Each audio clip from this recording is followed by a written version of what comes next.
Fala galera do canal Biologia no Papel.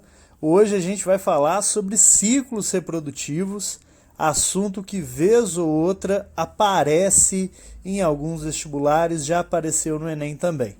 Nós vamos descrever aqui os 3 tipos de ciclos encontrados nos seres vivos, usando uma nomenclatura mais atual. Então vamos começar aqui pelo ciclo haplobionte-diplonte, típico de animais e algas, né? Pelo menos algumas algas têm um ciclo assim. Vamos começar pelo nosso, que é mais fácil da gente entender. Vamos lá. O adulto, nesse caso, ele é 2N, ele é diploide, ele tem 2 conjuntos de cromossomos. Esse adulto, ele vai produzir gametas,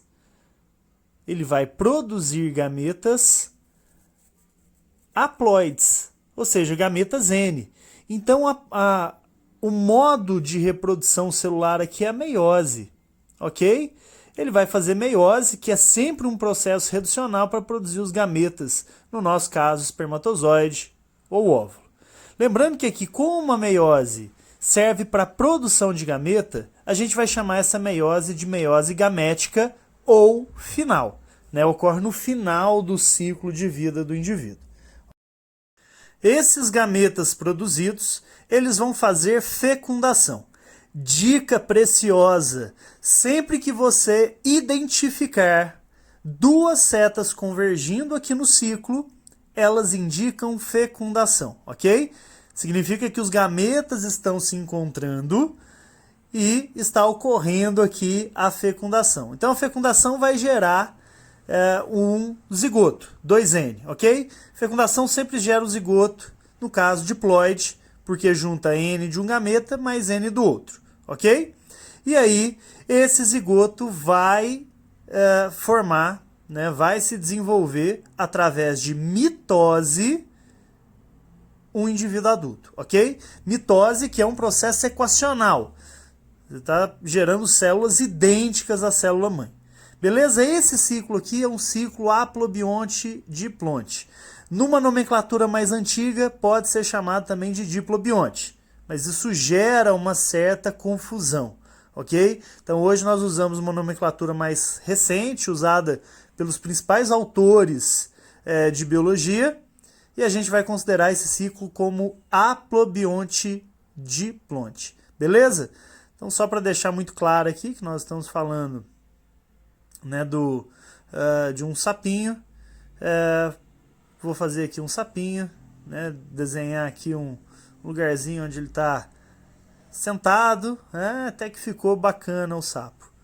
Então os animais têm esse ciclo, algumas algas também. Beleza? Bom, outro ciclo de vida que pode aparecer, esse a gente vai observar em especial fungos e algumas algas, mas a gente encontra também alguns protozoários, é um ciclo que a gente vai chamar de haplobionte-aplonte. Então ele é o contrário aqui do ciclo haplobionte-diplonte. O haplobionte-aplonte, né, esse ciclo é um ciclo em que o adulto ele é haploide, ok? A gente vai observar nos fungos e em algumas algas, beleza? Então tem aqui o adulto. Neste caso, o adulto ele é haploide, ele é N, e ele vai produzir gametas N, ok? Células N, células haploides, não podem fazer meiose. Então, ela vai fazer mitose. Então, o adulto que é N faz mitose para a produção de gametas, ok? Logo após o gameta, como a gente já viu, né, logo após os gametas, nós já vimos isso, vai ocorrer aqui a fecundação. Novamente, setas convergindo. Onde você encontrar setas convergindo, isso significa fecundação. Isso é bom porque em muitos exercícios isso pode te orientar a identificar as etapas do ciclo. A fecundação gera um zigoto, 2N, ok? E esse zigoto é o único estágio do ciclo dos fungos que é diploide. Logo que ele se forma, vai ocorrer uma meiose.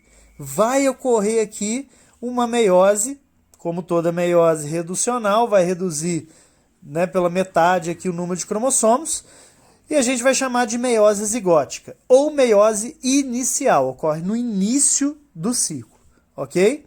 Vai gerar esporos, esses esporos, por exemplo, nos fungos é chamado de esporos, são chamados, né, de esporos sexuais, porque foram formados através de meiose. E, através de mitose, um adulto é gerado.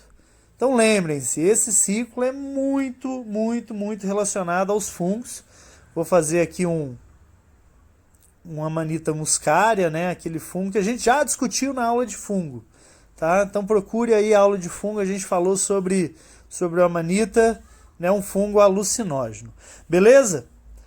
Então, este aqui é o ciclo Aplobionte-Aplonte. Nas nomenclaturas antigas era chamado de ciclo aplobionte, ok? Simplesmente.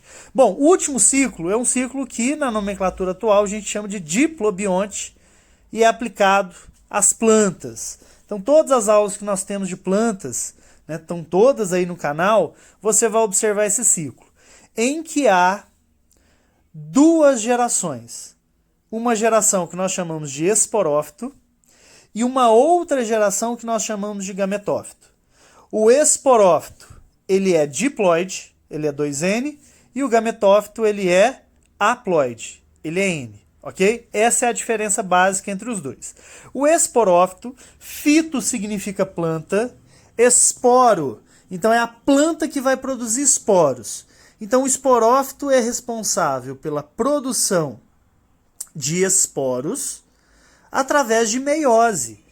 A meiose é reducional, como sempre, vai produzir aqui um esporo N. A gente vai chamar de meiose intermediária ou meiose espórica, né? Que é um nome que a gente dá porque ela tá sendo usada para a produção desses esporos aqui a partir do esporófito, ok? Os esporos vão se desenvolver por mitose em gametófito, né? N ali dos esporos continua N no gametófito. O gametófito, fito significa planta, logo é a planta que produz gametas. Então essa geração aqui vai produzir gametas por mitose, ok? Vai acontecer aqui a produção de gametas por mitose. Esses gametas vão realizar a fecundação, setas convergindo. Lembra que eu falei? Então vai ocorrer aqui a fecundação. A fecundação gera um zigoto 2N, zigoto é sempre 2N, e esse zigoto 2N fecha aqui o ciclo, formando um esporófito, ok? Vai formar um esporófito também por mitose. Beleza? Esse é o ciclo diplobionte. Na nomenclatura antiga era chamado de ciclo aplodiplobionte. Estão vendo a confusão de nomenclatura nova, nomenclatura antiga? Então, nós usamos aqui somente a nomenclatura mais nova. Dê uma olhada depois nas aulas de fungo, nas aulas de plantas, para relacionarem esses ciclos. Bons estudos!